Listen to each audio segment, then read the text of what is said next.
Welcome to the PerformX Podcast. Today we're joined by Adam, founder of Buzz Gym. Pleasure to have you on, mate. Thank you very much. So Adam's been to probably all the PerformXs, maybe? I have, yeah, and looking forward to the next one. And now joined our advisory board, which is an important part of the show. It helps us stay on the pulse of what actually matters to our audience, our buyers, the people shaping the future of the industry. Yeah. So great to have you on. We've just been joined by Chris, who's kitted out this. This is one of your newest sites, is it? Or? Yeah, so this one opened a year ago now, so it was number 9 for us. Number 9, nice. Nice. So he was a great help. And quite ambitious growth plans, got a few more in the pipe. Yeah, I mean we've grown organically, so it's a sort of slow and steady build up for us. But we've got 3 sites we're planning to open this year, and then further 3 to 4 the following year. So nice. we'll be buying a bit more kit from Chris Nice, the next couple of years. And for someone who hasn't heard of Buzz Gym, what's your ethos? What are you all about? Well, our kind of ethos is really to creating a buzz.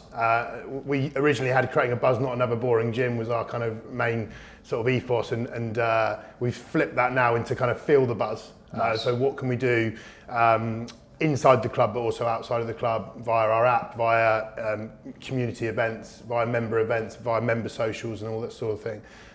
So our kind of biggest thing, and what the managers are all kind of going away trying to think, is everything we do, whether it's promotion activity, whether it's in-club events, or whether it's taking on new staff, is feel the buzz, something a bit more than just putting equipment into a gym. Yeah.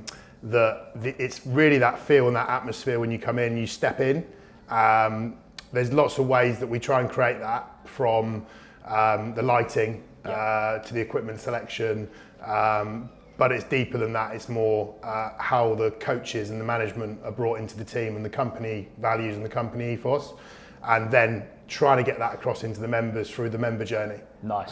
So we're big on that, and that's really, my background was in sort of personal training, and a much smaller club of around 1,200 members, which is where I learned really that's what I wanted our ethos to be. The trick was, how do we do that with clubs that are reaching 5,000-6,000 members? It's a lot more challenging, but at the moment, number 9, it's just about working for us. Nice. And how I guess scaling can bring its challenges. Yeah. How have you managed to maintain that culture while you scale? Yeah. So I think we've been lucky in some respects, in that we're completely self-funded. So we don't have at the moment any external equity. We haven't sold any equity. We don't have any external shareholders. So with that, we've managed to kind of maintain our brand values and not that it's always a bad thing. Sometimes it's amazing. The downside is we haven't been able to grow as quickly as maybe we could have done, right? Because we don't have millions and millions of money to kind of do that.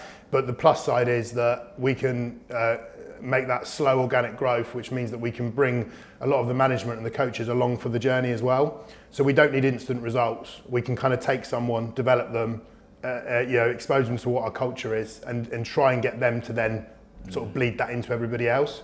So I think that's probably helped us on one side, on the company culture. It's probably held us back in terms of being a real national player, because right now we're really only in the south. We're just about to do more southwest, southeast, but we've not broke the Midlands or the north. And in all honesty, without extra funding, we would struggle to do that. But the company values is more important. Yeah. Very true. And what originally brought you into the industry, and then what gap did you spot? When did you realise there was something you wanted to create? So originally, like most young men and women, it was football. Right. So brother was a professional footballer. That's really all I wanted to do. But I got an injury. Not that the injury is the reason I probably didn't make it. There was probably wasn't quite good enough as well. But the injury at 15, 16 sent me down the route of I had fractures in my back, so that's a back operation. Right, wow. But the rehab of my back operation is what got me into this industry.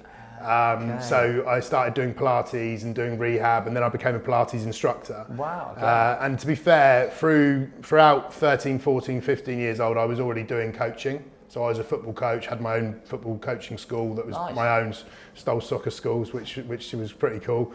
And then from 16, 17, when I first then was getting into gyms, I got a job as a gym instructor at the club company, which was Maple Durham Health and Fitness, which was down the road from here, and and loved it. Absolutely loved it. The pay wasn't great, but the being around everyone and being able to take someone from a point and get them better. I think coaching was always something I liked doing, but this industry is a bit special for me. I mean, that's probably the injuries what got me into it, and then as soon as you're in it, there's obviously then you can do whatever you want. I think probably I left that job I left my own personal training clinic when I was 17 or 18, and then actually met my wife there as well. Did you? Yeah. So then was my girlfriend, and she was a little bit older, but she had some experience in gym management, and actually we started personal training in our own space together. And then alongside my older brother, who's one of the other shareholders of Buzz, and my father's also a shareholder of Buzz as well, we then sort of said, look, there's a gap in the market for a gym here. Like in Reading Town Centre, there's just no gyms at that point. This is 2007. And we were like, look, we could do a decent gym, and we opened it not knowing what the hell we were doing, basically, in an old Bookies. It was an old William Hill Bookies. And we expanded the same unit 4 times. Really? Yeah. So we just kept adding bits. All the money went back in. I was working 7 a.m. to 9 p.m. Yes. Saturday, Sunday. My wife actually fell pregnant at the same time. So she, unfortunately, not fortunately for her, we fell pregnant, but she wasn't able to work and help with the work. So it was just a mad build-up. And we just kept reinvesting in the club, kept getting bigger and bigger and bigger. And then I suppose at that point we were still focused really on personal training, and we had like a 1,200 membership gym, but it was a decent yield on the member, but it was all about the personal focus, right, and helping people, and we had a really good coaching team there. But so many of those experiences and what we had is what we're trying to create in Buzz now. It's mad, but it's so much more difficult with obviously 4,000, 5,000, 6,000 member clubs, and we're scaling it. At that point, we saw what, at this point, Gym Group had just opened in Hounslow, as their first one in Hounslow, and they'd done Guildford, and they were starting to roll out, and Pure Gym was starting to roll out. Very early days for them. Yeah, right? so early days, and everyone was like, oh, it will never last, and we're looking at it thinking, why not? Like, it's a good product, it's good value. They were sort of breaking down all the barriers that we saw in a mid-market club that we had. The barriers of tie-in memberships, the barriers of not enough kit, of price point, because we were at 50 quid a month then. That was 20 years ago. So we actually looked at it, and then we said, you know what, I think we can do it. I'm not saying we could do it as well as them, but we can take elements of what they're doing, tweak them, and make them a little bit different, and become a bit of a disruptor in that market, because we knew the market was at that point even was going to go nationwide. It was, for us it was clear, for others they were doubting it, but it was always going to happen. So we sort of took it, and funnily enough, with Reading being the town that it is, Gym Group and Pure Gym both moved into, we knew they were coming into Reading within a 5-minute walk of our existing site, which was then Advanced Gym, and we actually managed to secure a site 5 minutes walk away, which was then turned into Buzz Gym Reading. But we kept Advanced Gym for a bit as well. Right. So we knew, when we opened and pre-sold Buzz Gym Reading, we pre-sold alongside Pure Gym Reading, their first one in Reading, and Gym Group Reading Central, which were both about a 5-minute walk away. Wow. And it was the best thing that could have happened to us, because at the time you're thinking, wow, competition, like this is mad. But it taught us so much. We held our own. We did a very, very good pre-sale. Luckily in Reading, people knew of us from the Advanced Gym day, so it helped. But we pre-sold really well, opened really well, and the rest is sort of history. We just that I think gave us the confidence to be like, well, look, we can flex our muscles with the big boys. True. And now when we go in, we don't mind going into towns and cities where they're there, or anyone else for that matter, because you have to be different and add something different to the market. And look, it's great for the consumer. You know, we're in Reading Town Centre, we've just had JD Gym open recently, and as a result of that, we've obviously upped our game a little bit in our Reading sites because their offering is, you know, slightly different to that of a gym group and Pure Gym. It's, for the consumer, it's fantastic. You know, there's so much option choice,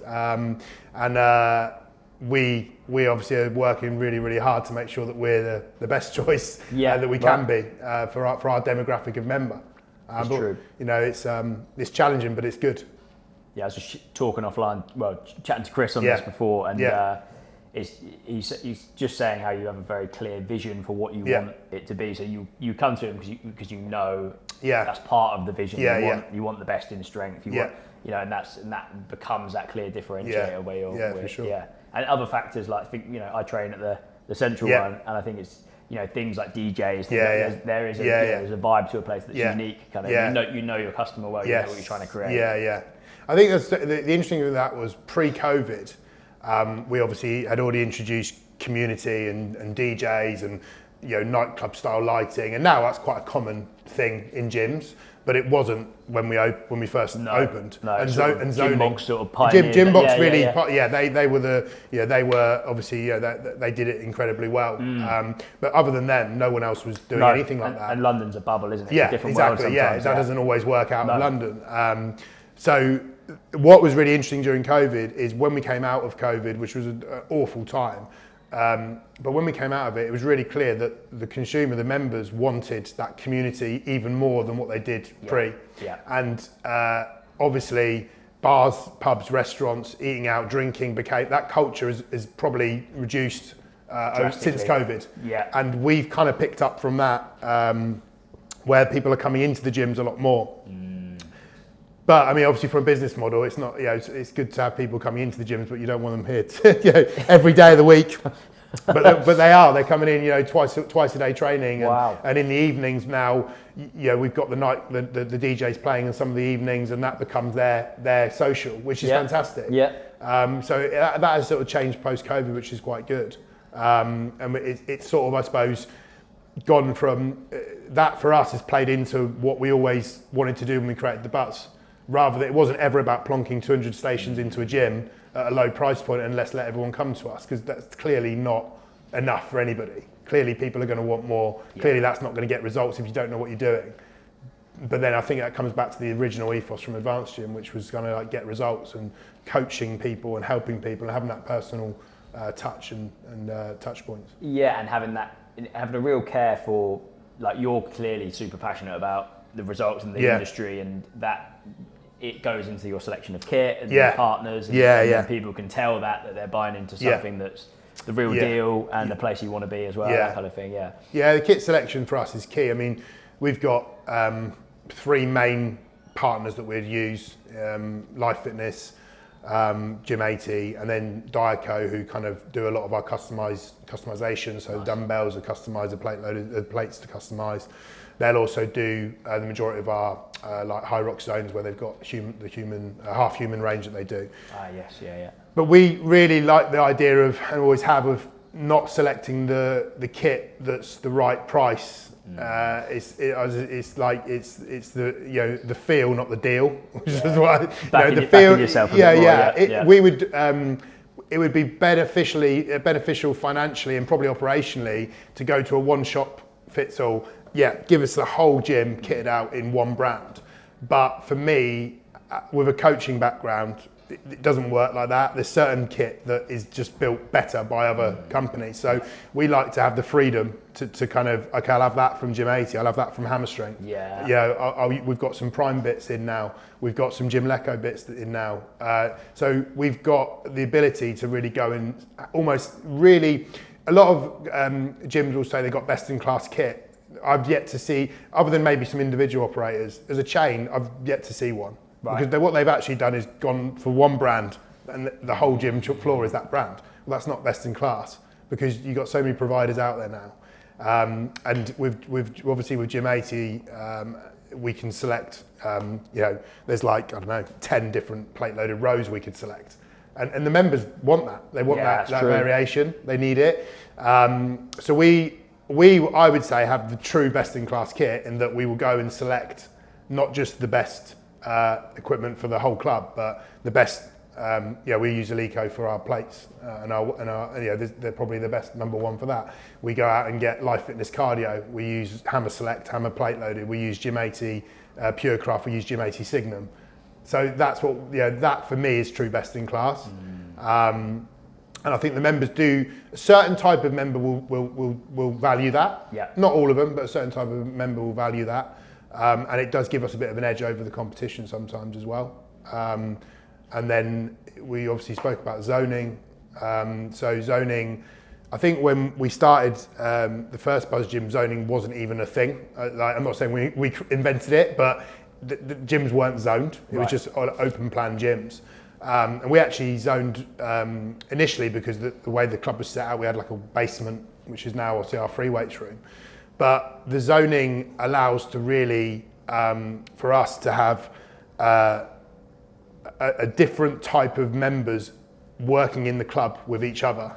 Yeah, Do you know what I mean? Yeah. So you can cater to all different. Cater to all. Yeah. And they're finding their people still within that zone. Yeah. It doesn't feel like a Yeah. mismatch. Yeah. So you feel at home, but you've got like this world where a powerlifter will walk past a bodybuilder who will walk past a first-time gym user. Yes. And you have this whole cohesive environment, this whole community, because it's like we don't want intimidation. No. We don't want egos.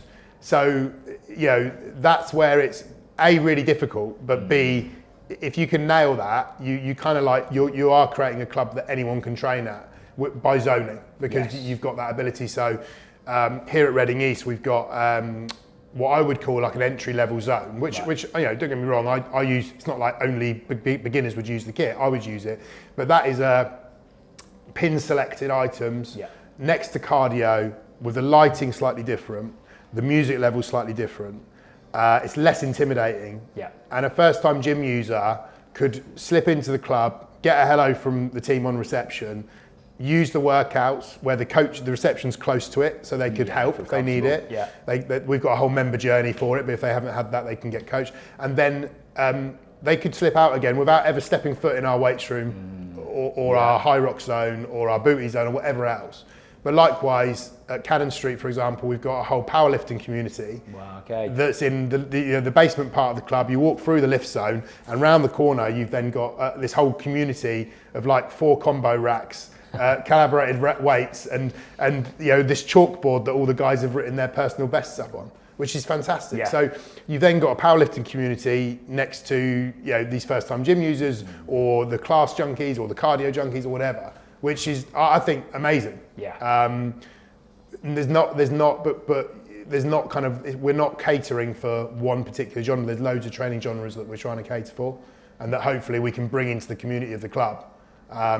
And everyone has this kind of nice gym world where everyone gets on, and there's challenges, don't get me wrong, but on the whole, I like that, and it gives people sometimes pathways to evolve into as well. You can see elite people doing different things. Yeah, that looks interesting. Yeah, that's it. Because you want to be able to walk into even as a first-time gym, ultimately your free weights, your cables are going to give you more bang for your buck for a workout. So you want to be able to go into there without feeling intimidated, and it does allow for you to do that.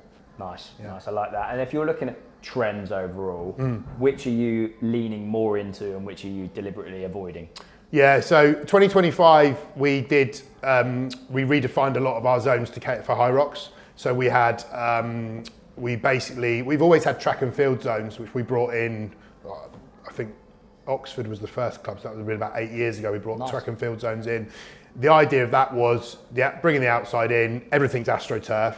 We actually pump grass scent into the area, so it smells like fresh grass in there. So the idea was like the American NFL America, it was almost like trying to mimic that. And then we've refitted a few clubs after that. So we always had track and field zones, but 2025 we sort of rebranded those into high rock zones, because high rocks obviously is huge. Take over the world, just mad. And the great thing with high rocks is that it buys into the fact that the beginners can do it. So that was what's really good for us versus maybe like a CrossFit, which is a bit more sport for anyone, isn't it? If you're bad at sport, you found a sport that you can. So it ties into so many things for us, for community, for first-time users, for more experienced users, hitting classes. Our coaches, we've upskilled all our coaches into high rocks qualifications. So we redefine those areas in all the clubs. So we deliver somewhere between 10 and 15 high rock sessions a week in part of the membership. Nice. But we also do like high rock sims, and we take the members away for the events. So there's a real kind of community around that. Love that. That will continue for us in 2026 for sure. We're going to go bigger into. We're already big into Pilates and yoga as standard, but there'll be more of that because the demand's going up. And then adding reformer in will be something else that I think I can see the new clubs. That's what we're looking at doing, and saunas as well into the change room. So we've got a couple of clubs with saunas, and we are seeing the benefit of that, not just for our members, but also from our point of view, there is the ability then to put prices up a little bit more, right, because you're offering more.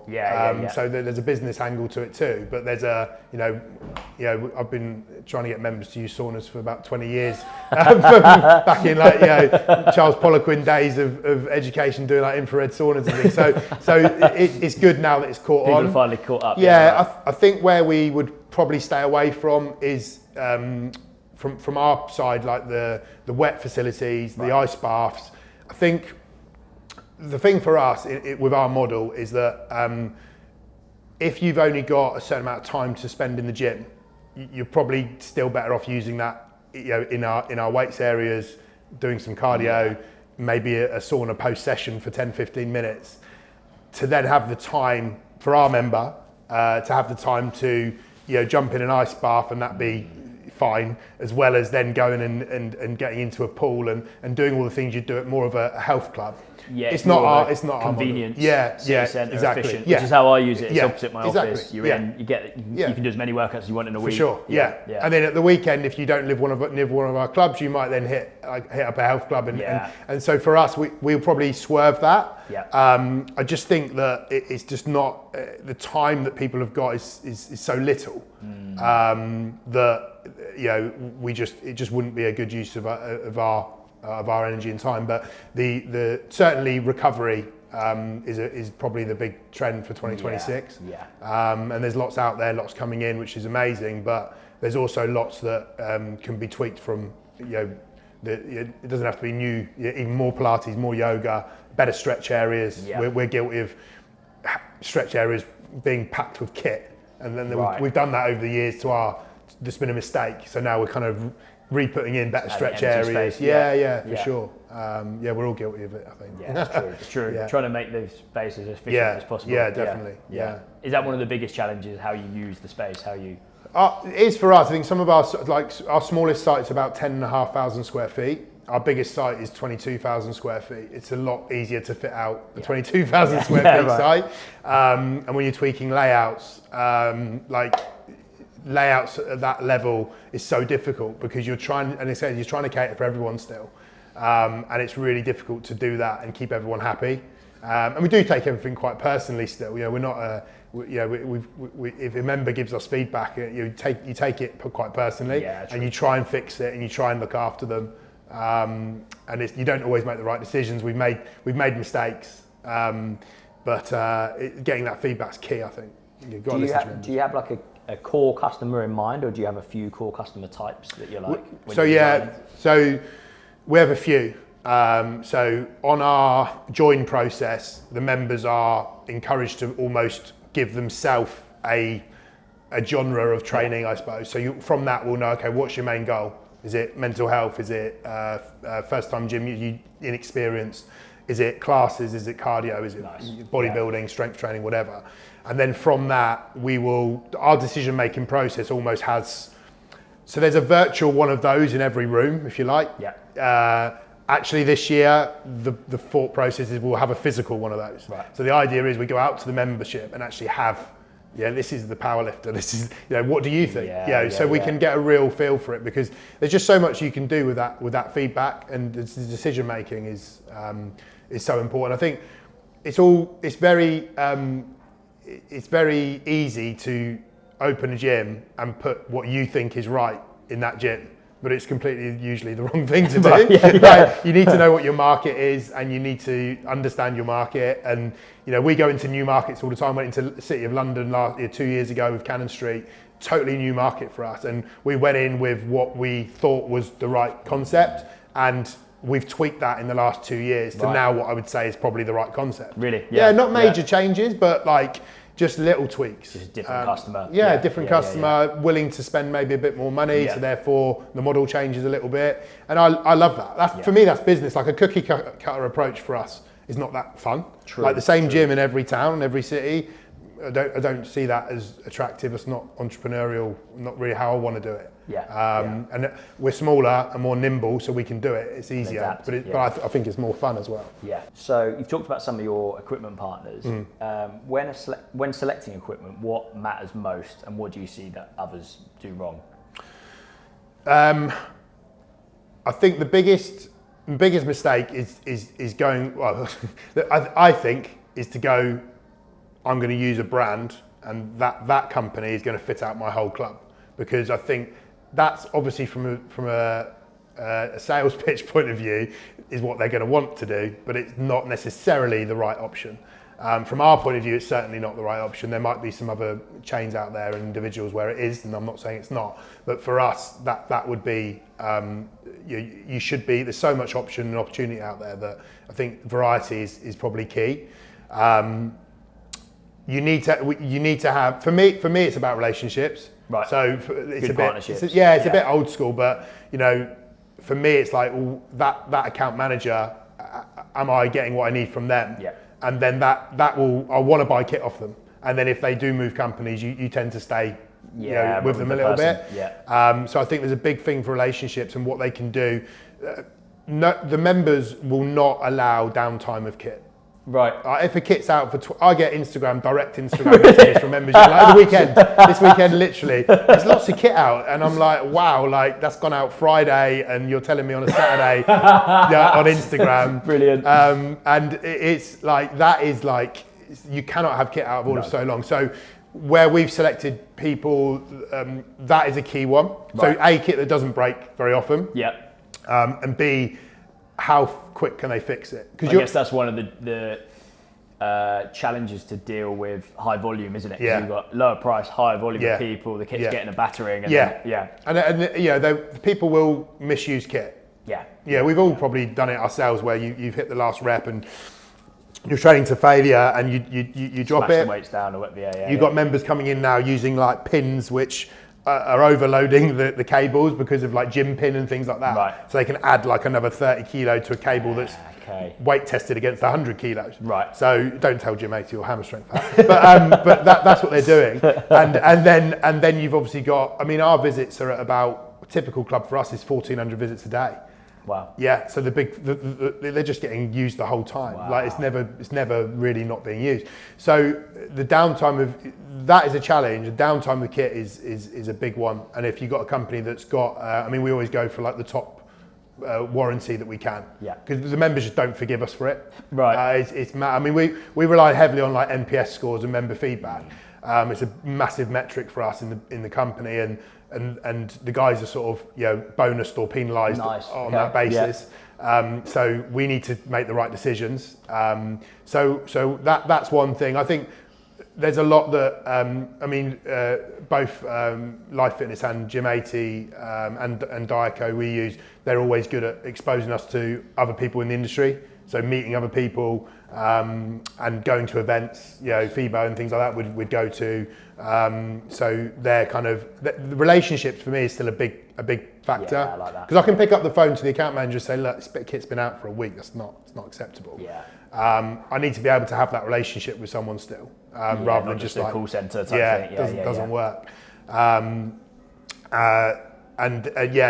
So it's a bit more of a. I think for us, it's probably more of a romantic and aesthetic selection of kit than. I mean, we spoke to people, that are more ops based. They're like, well, it only matters is if the kit doesn't break. You can put any kit, as long as the kit doesn't break and you've got enough of it, members don't care. And I'm like, well, I think yes for some, but we've probably got 25% members who do care. So we have to make the right selections and have the best kit. We want the best facility, the best kit. So it can be a bit, I'm like a salesman's dream. events like yours. I'm like wandering around and like Adam's here, rub their hands together, because we even, so a typical kit, a new fit out like Wembley Park in September, probably 500,000 of kit. Nice. So a big amount of kit, not including flooring, things like that. But it's not so much that for us, it's the fact that every year there's probably another, there might be 10% of that every year. Right. On repairs and just tweaking, like taking something out, bringing something in that works better. But that's more the passion for the industry than the business. I think if someone was like sat on top of me saying, our CFO is my father. Right. So he says, "What the hell are you doing?" But so that's kind of like a little bit of a he's like the other shoulder. Spend it. But that's my where I've got to be careful. But at the moment, that we can do what we want because it's our facility, it's our club, and I think also we have to be seen to be different. Yeah. We're not a chain. We're not a national chain. We don't really want to be a chain. Yeah. We want to be very unique in what we do. When we go into a city or a town, we make it quite unique to that place. Nice. The Oxford Club in Westgate Shopping Centre is completely different to London Harrow. They're different locations. We're catering for different people, and we're quite unique with it. And I think I really like that about what we do. We probably, because of that, spend a bit too much money, but the members, it allows us to charge a little bit more and price increase, which is great for business. So we do make the money back. I'm not completely stupid, but it's the fun part is going around the kit. And you spoke about Gym 80. We went to I've been to their warehouses and their offices a couple of times, and obviously. The events, they're always there, and we get to meet the main guys there. They're very supportive. That's a big factor for us.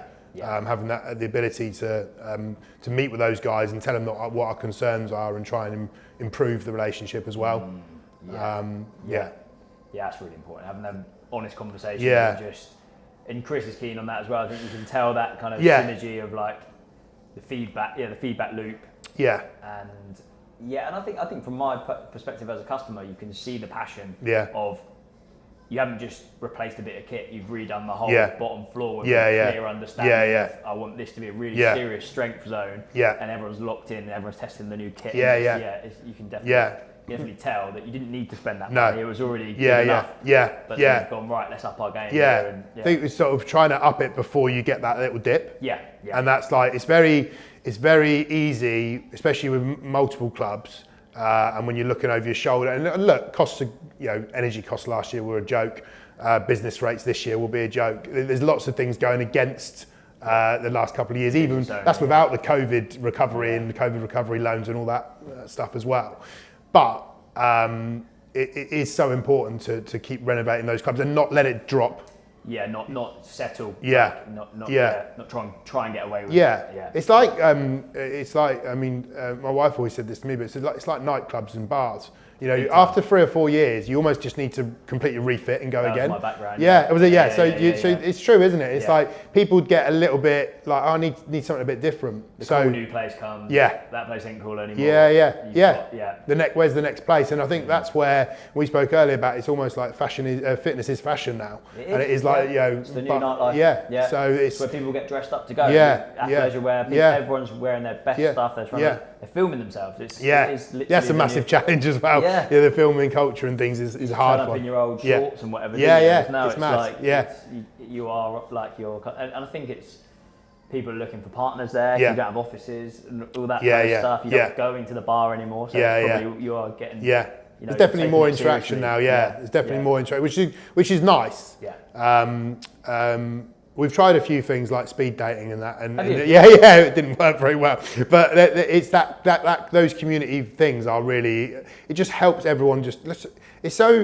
It's amazing what a little nod and a smile does for everyone. I don't know many people. I know there's some people that look a bit standoffish, or the bodybuilder comes in strutting. The bodybuilders are the worst for that. But they're the ones that need the smile the most probably. So everyone's training for a different reason. Like everyone's got into it for one reason or another. and it's never to be an arsehole. No. Everyone, if you and also I think what we've done, you come back to maybe the culture and within the company is we have a company culture, and we managed to get our senior management team bought into that, and then obviously they start to filter that down into the management, into the coaches. But the selection of that is so important that starts from the coaching team. Like you go into a gym and you get someone that doesn't even look up from the desk. Yeah. It's a big issue, and we see that a lot now. The coaching, that's not acceptable. And I'm sure it happens at some of our clubs, but it's not acceptable. We've got to do better, and that is a big thing for us. I think is trying to get, trying to make sure that we get that culture right, and that everyone gets that. We call it a buzz high five, so you get a hello, and then an interaction on the floor, and then another, and then a goodbye as you leave. Nice. But we're also looking at a lot of digital touch points. Nice. We use WhatsApp loads now, so when you leave the club. This week, first week of the month, you'll get a WhatsApp saying, give us an NPS score, 1 to 10, what do you think of us? Yeah. Birthday messages on that, and then obviously our What's On events where we have the live DJs in, or we might have a coffee company or a supplement company come in. All of those things just start to break down the barriers, and then it becomes that nice environment. Yeah. It's so hard to do, it's hard with 9 clubs, let alone how someone's going to do it with 100, 150, 200 clubs is so difficult. It's true, it's true, but it's thinking about those touch points, being deliberate with the touch points. And better coaching and better staff will help, because the industry is still quite a low penetration rate in terms of how much the general public using the it still baffles me that we're still low. It's not really, it's not getting it's not as much as it should be. No. I think it will naturally go up. I think that next generation will push it up. Yeah, I think, because 100%. They're kind of born on Instagram. Yeah, you get influence. Yeah, I think when we were younger, it was you were a bit weird if you went to the gym. Yeah. My dad thought I was doing steroids. What's this white stuff? Powder, protein shake and steroids. Whereas I think now I think it's that kind of Gymshark generation, isn't it? And everyone's kind of so it should naturally go up. It would naturally go up, but it's still losing. We might have a 10% churn, so we're still losing. So why are we losing those members? They're not all to competition. Mostly in our case, they're not. No, so there's something that's still, something that, as I said, we need to get better. We buzz, but also the industry needs to get better to deliver better service levels, better coaching, making sure people are educated better. We've got this whole now kind of weight loss jabs coming into the clubs, which is great. Yeah. So how are we going to deal with that? How are we going to make them feel more comfortable? Because for some of them, it might be first time in a gym. So there's a lot of potential there, but we still need to do a lot more. This is why, PerformX is a good thing. Yes, we've got a talk on. Got a doctor coming to talk. Saw that. Yeah, super. Really cool. And what's your take on it? Do you kind of? I think the industry kind of it seemed like the industry kind of rejected it at first, as if do training. And now it's got to deal with it. It's 10% of the US are on it, or something crazy already. I think that, do you know what? It's funny, I had a conversation this morning about TRT with someone as well. Right. And it's a similar thing. I think everyone wants a quicker fix, so I get that.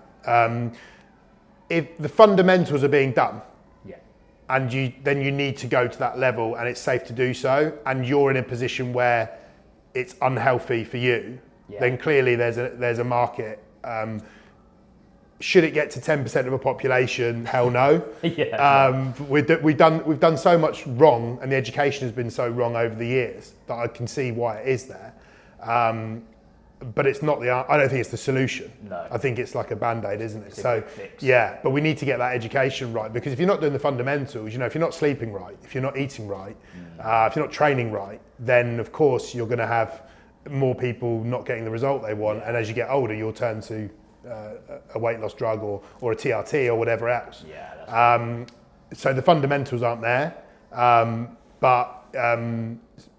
But I think for the gym industry, it will, in some ways, it will probably help the penetration rate, because I think we're going to get more people coming in, because the next step for them, I had a conversation with, funny enough, it was a nurse taking my bloods, and she'd just said, I'm on it, but now I'm ready to go into the gym. Nice, yeah, that So confidence. she wasn't before. Yeah. But she needs to be handled very delicately in the club. Yeah. So she needs to be looked after. She needs a member journey that's going to cater.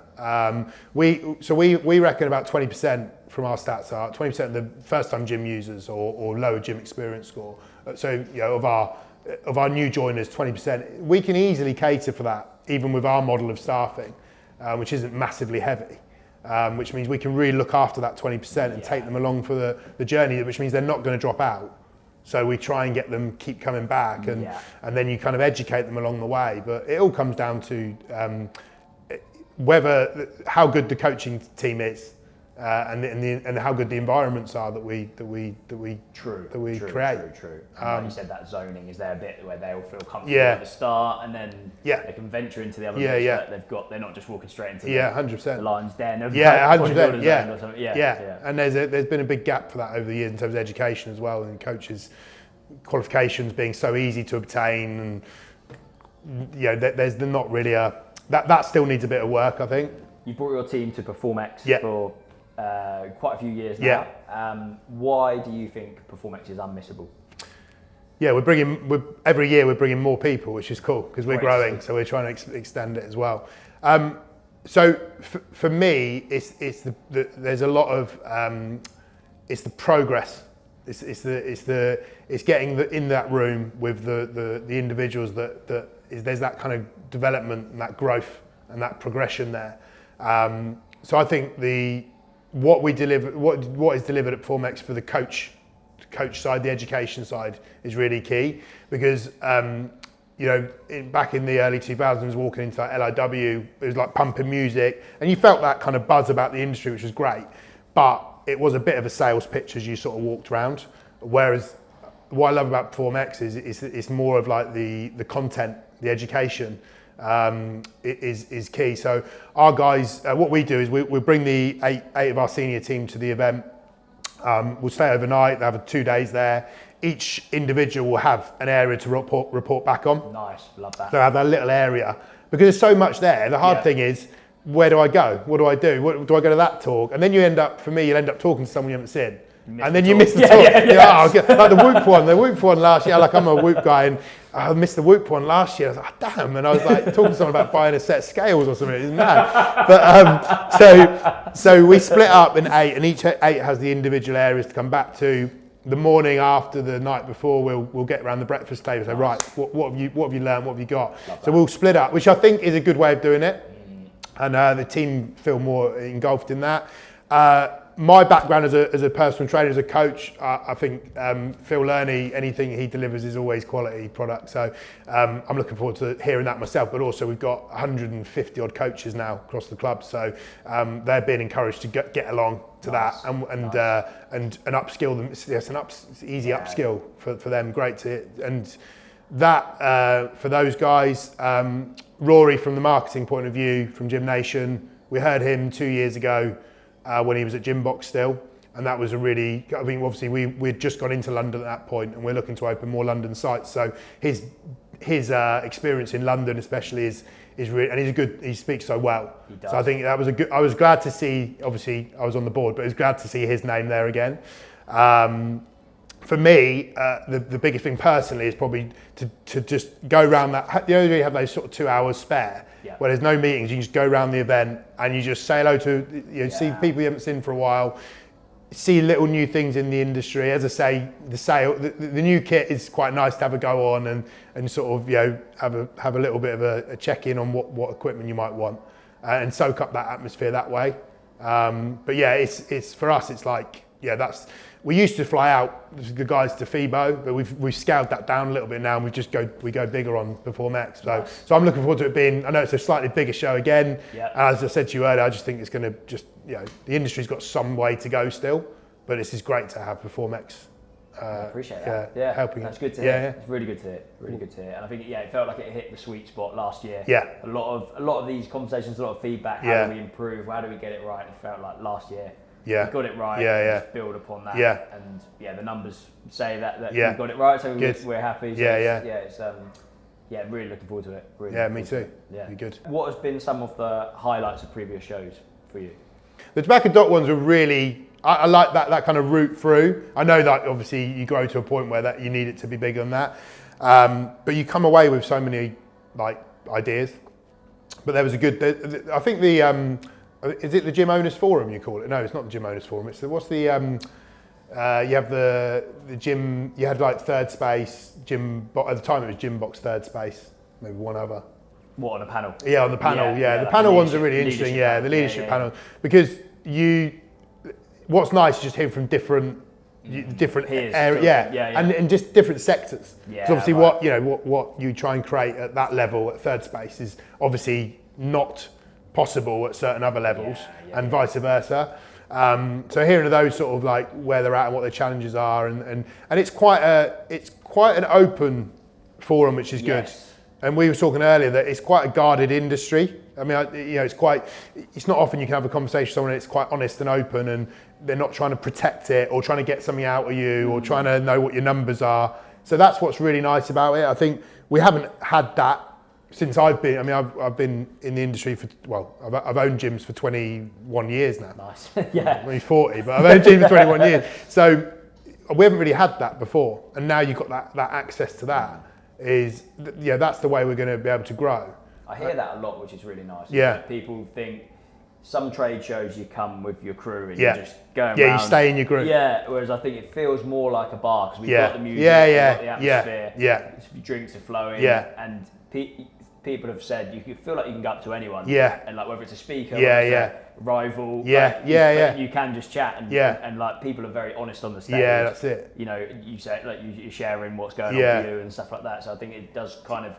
The idea is that you get all the growth minded people that let's grow as a unit, as opposed to like what can I get out of it? Yeah, so. I think it's really hard when we have it a lot where your key attribute is almost like the atmosphere and the vibe. Because how do you like sell atmosphere or vibe? It's like you have to come and feel it. Yeah, that's what it is, isn't it? So we do a lot of free trials. It's like just come and feel the atmosphere and the vibe because that's kind of what you're getting versus the competitor. Yeah, but you can't sell that. You really. Can't. But it's what people say. And something stuck with me is a lot of people say like when you're at, I won't say the name of other shows, but like you're like, one more lap, fine, I'll do one more bloody it's tiring, lap. Whereas ours is like you don't want to go. No, it feels like this is great. I'm back for day 2. Yeah, that's it. Yeah, which doesn't feel tiresome. Yeah, which I think is the magic. Which, as you said about the move, that was the biggest thing I was grateful for. Is we didn't lose that magic. Yeah, it's always that's always the challenge. It felt like PerformX, which is great. So we built it in the right place.